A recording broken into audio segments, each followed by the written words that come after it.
Welcome to the Martin Bailey Photography Podcast. It's October 24, 2023, and this is episode 826. A couple of weeks ago, I took a visit to the Tama Zoo not far from where we live here in Tokyo, Japan. We've lived in this apartment for 13 years and always wanted to visit the zoo but never really made the time. I'm very happy that I did though, for a number of reasons. Firstly, it's simply an amazing zoo. But having said that, zoos are often difficult places for me. One of the first animals we visited was the African elephant. Apparently an older elephant had died a few days before we visited, and there was just one other elephant standing looking at about a 45-degree angle down at the ground, and her eyes seemed to be glazed over. It could have been her mourning or simply the sadness of being stuck in a zoo.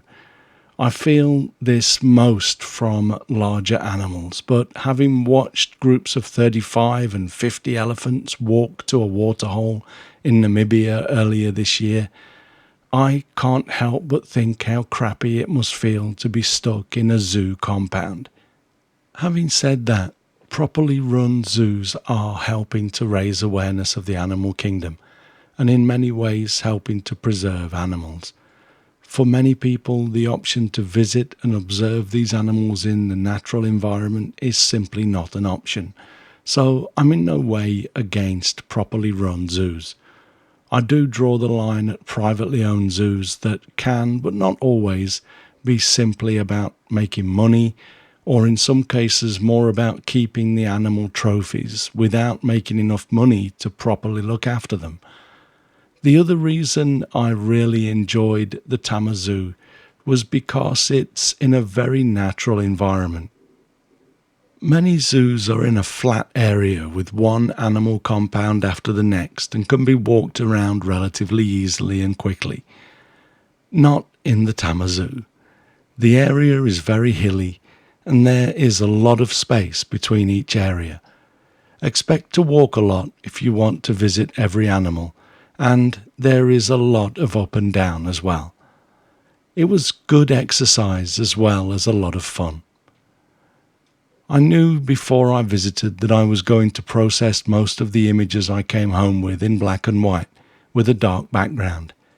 This is a technique I've been using for many years, but when it comes to zoo animals in this style, as I've mentioned in the past, my friend Christian Meerman does an amazing job. Actually, Christian does amazing work, period, but his black and white animal shots have generally kept me from publishing similar work until now. I figured, what the hey, it's a bit of fun, and Christian recently told me not to worry about it, so I didn't. So onto the photos. I've created a gallery of my first 18 shots from the Tama Zoo in my portfolio section, and links to this and to Christian's website are all at mbp.ac/826.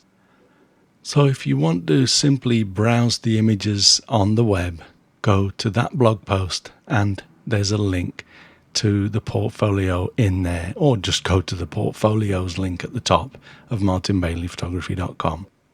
But I've also created a video that starts by displaying each image in black and white except for the two parrot shots and the snowy owl shot, which I couldn't bring myself to dump the colour from.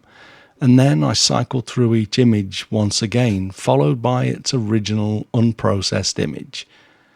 I then finished the video with a section showing how I processed the images in Capture One Pro. But you can do this in Lightroom and probably most any photo editing software relatively easily. The most difficult part is deciding where to make the actual gradual move from dark to light in each image.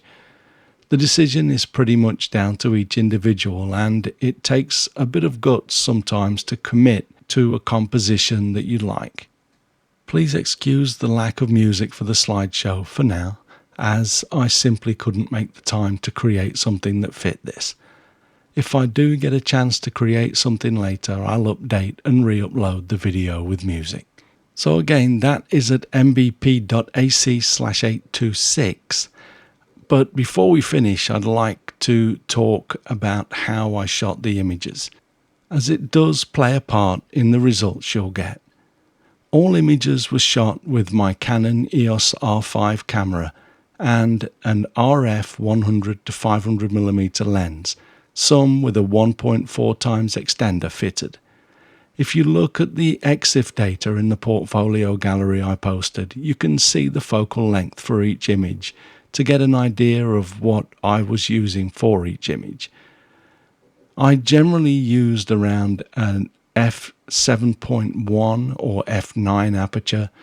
With this lens, f7.1 is the widest you can select when shooting at 500mm. When using the extender at the full focal length of the lens, you're forced down to f10. But that works for me and gives me a good chunk of animal face with some good sharpness, but quickly drops off to a smooth, bokeh background. You could shoot this sort of image with a wider focal length, but you will end up cropping in quite a bit if you shoot with something like a 70 to 200 lens, especially without an extender fitted. So you really want something like a 100 to 500mm lens or the EF 100 to 400mm lens or similar, with extenders for some shots. Before we finish, I'd like to mention that I do still have a few spaces left open on my January and February Japan landscape and wildlife tours. So if you'd like to join me, please check out our tours page, and maybe we'll find ourselves shooting real wildlife or beautiful landscapes together in 3 months' time. Thanks very much for listening today. If you enjoy this podcast, please consider supporting us on Patreon, which comes with various benefits depending on your contribution, from basic support and access to the MBP community forum to full-blown photography mentorships. For further details, check out our Patreon page at mbp.ac/Patreon. You can find me on Instagram, Facebook, X, LinkedIn and Threads, and links to everything that I'm up to are at martinbaileyphotography.com, so do drop by and take a look. I'll be back next week with another episode, but in the meantime, you take care and have a great week whatever you're doing. Bye bye.